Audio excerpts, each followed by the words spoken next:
How insulation is installed is critical to its performance.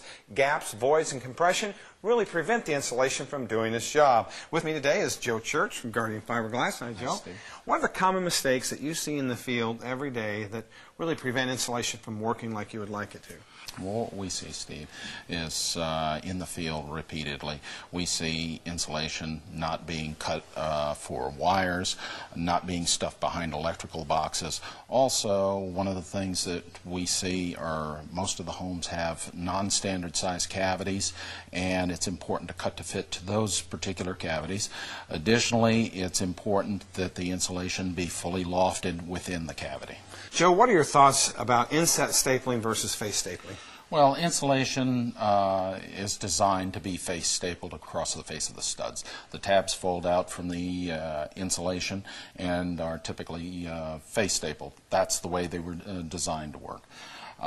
In reality, what typically happens in the field is inset stapling to allow for drywallers to find the studs. Also, in a situation where they'll take and glue, they want the glue on the face of the stud and not on the facing papers.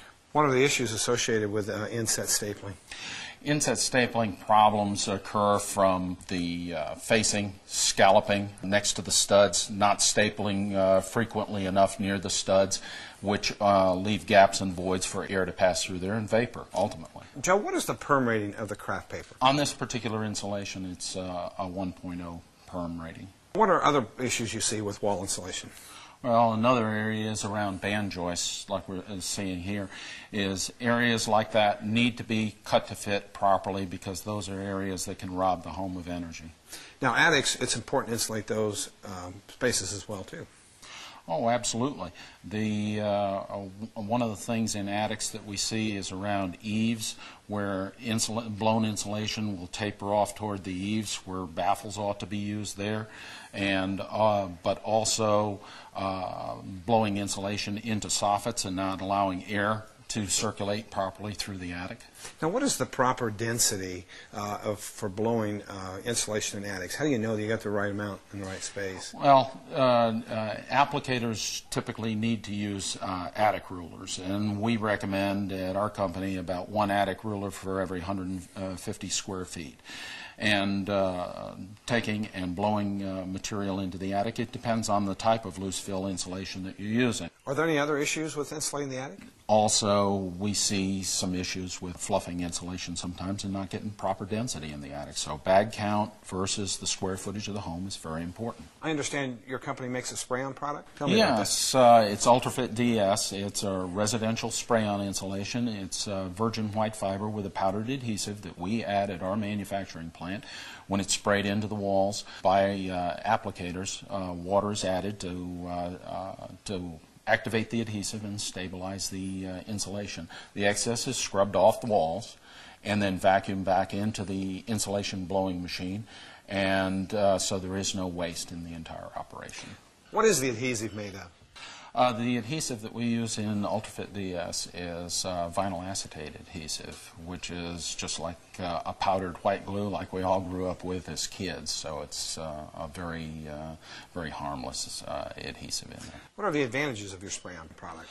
A lot of the advantages are being able to fill any cavity, whether it's standard size or non-standard size, completely. Also, we're utilizing 2 to 3 times more fiberglass in that cavity, so the density is considerably greater. It also knocks down, by virtue of the density, knocks down on air infiltration. The sound control properties are very good as well. What are the R values of this product? R value typically installed with UltraFit DS is an R15 in a 2x4 cavity and R23 in a 2x6 cavity.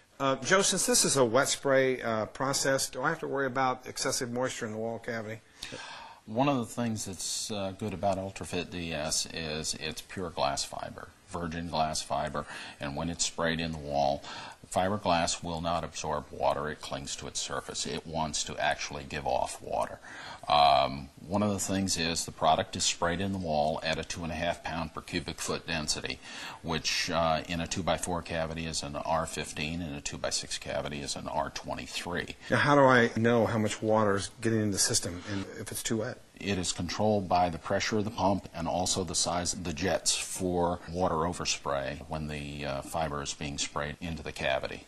Also, we do recommend the use of a portable moisture meter where you can actually go out on the job site and check the moisture after it's been sprayed. And what do you recommend it to be? The UltraFit DS goes in initially at a 23% added moisture content. And when should we cover it up? At what moisture level do you recommend? As far as drywalling, we typically recommend that it's set for about 24 hours.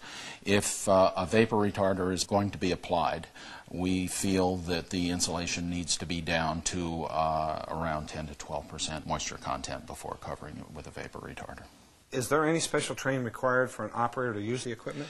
Yes, Guardian requires on-site training for the application of UltraFit DS because we feel that it's very important that we keep the application very much uniform and standard throughout the country. Now, what about when the drywallers come in and start banging on the walls and so forth? Does the insulation stay in the cavity pretty well? We have to be careful about that. If it's properly applied, typically we'll not have any difficulties with it.